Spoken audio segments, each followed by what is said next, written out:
سے صبح عاشور ہوئی، جناب عباس آئے، کہا مولا اجازت ہے میں جنگ کے لیے جانا چاہتا ہوں۔ مولا حسین نے کہا عباس آپ میری فوج کے سپہ سالار ہیں، آپ میرے لشکر کے سپہ سالار ہیں، آپ جائیں گے تو فوج کو کون چلائے گا؟ بس بھئی اتنے میں حملہ ہوا، بہت سے انصار بزرگ تھے شہید ہو گئے۔ کہا مولا یہ بزرگ حبیب جیسوں کے لاشیں آ رہے ہیں، مولا مجھے اجازت دیجئے۔ کہا نہیں عباس آپ میری فوج کے سپہ سالار ہیں۔ 3 جب حملے ہوئے نا زیادہ تر صاحب سب شہید ہو گئے، تو ایک مرتبہ جناب عباس آئے، کہا مولا اجازت دے کر نہیں عباس آپ میری فوج کے سپہ سالار ہیں۔ اتنے میں نہ جانے اون و محمد کے لاشیں آئے۔ جناب قاسم کا اب جناب عباس سے رہا نہیں گیا، کہا مولا جنہیں گودوں میں پالا تھا اب تو وہ بھی مارے جا رہے ہیں، مولا مجھے اجازت دیجئے۔ کہا نہیں عباس آپ میری فوج کے سپہ سالار۔ کہا مولا وہ فوج کہاں ہے جس کا میں سپہ سالار ہوں؟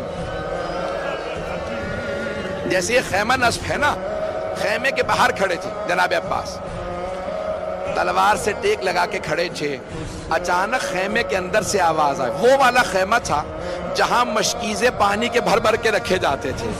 جناب عباس نے آواز سنی کہ کچھ بچے مشکیزیں ہلا ہلا کے دیکھ رہے ہیں، شاید پانی رہ گیا ہو۔ ایک بچی نے ایک مشکیزہ اٹھایا، مشکیزے پہ لب لگانے لگی، مشکیزہ پیشانی پہ رکھا شاید ٹھنڈک مل جائے۔ جناب عباس خیمے میں گئے، کہا بی بی کیا بات ہے؟ کہا چچا مجھے پیاس بہت زیادہ لگی۔ کہا بی بی مشکیزہ لیجئے میرے ساتھ آئیے، اپنے بابا سے کہیں مجھے پانی لانے کی اجازت دے دیں۔ سنیں گے اب آپ صاحب کو؟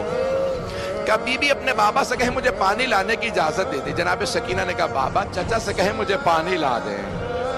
میں یہی کہوں گا نا، مولا نے کہا ہوگا عباس اب آپ ایسی سفارش لائے ہیں میں رد نہیں کر سکتا، عباس آپ کو اجازت ہے۔ لیکن یہاں پہ روکا جناب سید الشہداء نے، جناب عباس نے مشکیزہ کاندھے پہ رکھا، علم ہاتھ میں لیا، تلوار حمائل کی نیزہ ہاتھ میں لیا۔ کہا عباس آپ کو پانی لانے کی اجازت ہے، لیکن ایک بات سن لیجئے، جانے سے پہلے ذرا زینب سے مل لے جائے گا۔ جناب عباس اس خیمے میں آئے جہاں جناب زینب تھی، اندر نہیں گئے، باہر سے کھڑے ہو کے کہا بی بی الوداع، بی بی میں جنگ کے لیے جا رہا ہوں، پانی لینے جا رہا ہوں، جنگ کی تو اجازت نہیں ملی، پانی لینے جا رہا ہوں۔ جناب زینب نے کہا عباس جانے سے پہلے ذرا کچھ دیر کے لیے خیمے میں تشریف لائیے۔ جناب عباس آئے، جب آئے نا خیمے میں سر جھکا کے کھڑے ہو گئے، آنکھیں بند ہیں۔ جناب عباس بہت قد آور تھے، جناب زینب نے دونوں باہیں جناب عباس کے گلے میں ڈالی، گلے میں باہیں ڈال کے ایک جملہ کہا عباس ذرا میری طرف دیکھنا۔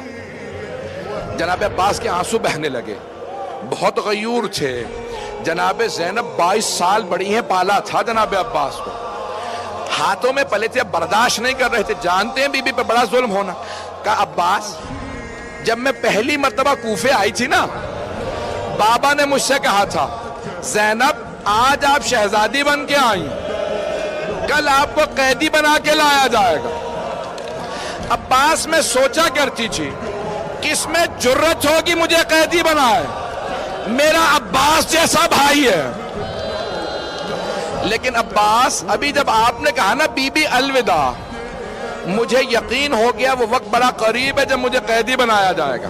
اجرکم اللہ۔ بس بے اب جناب عباس کی غیرت برداشت نہیں کرے، آنسو بہ رہے ہیں، خیمے سے باہر آئے، کہا بی بی مجھے معاف کر دیں۔ ایک بہت بڑے واعظ ہیں، بہت بڑے واعظ ہیں، وہ ایک جملہ کہتے ہیں کہ جب جناب عباس خیمے سے باہر نکلے، جناب زینب نے ساری بیویوں کو جمع کیا۔